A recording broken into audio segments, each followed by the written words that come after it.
GB News regular programming was cut short for breaking news as Prime Minister Keir Starmer detailed the government's plans for change. GB News breakfast programme, which is fronted by presenters Stephen Dixon and Ellie Costello, was interrupted for breaking news from Prime Minister Keir Starmer.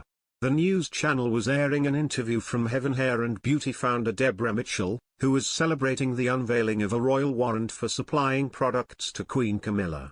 However, as the segment spoke on the other 400 companies that also received the unique recognition, the volume of the voiceover was dramatically reduced as Stephen announced, "We're just going to leave that there and take you live to the Prime Minister, who's outlining the government's plan for growth."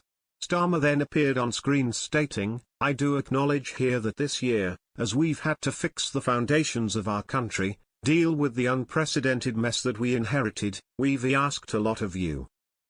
It came just moments after a live report detailed how Starmer's party have been left furious by his latest move with the welfare reform bill. Broadcaster Adam Cherry delivered the report and revealed, "It's all very much up in the air. I don't think they've quite figured out the strategy yet, whether they delay this whole bill entirely beyond recess or offer more and more concessions before Tuesday.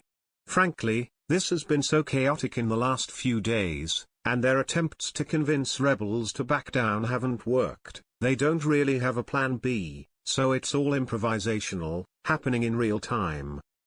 Speaking to the presenters, he continued, "You're even seeing briefings today in the newspapers. The blame game's circular firing squad is ongoing in number 10.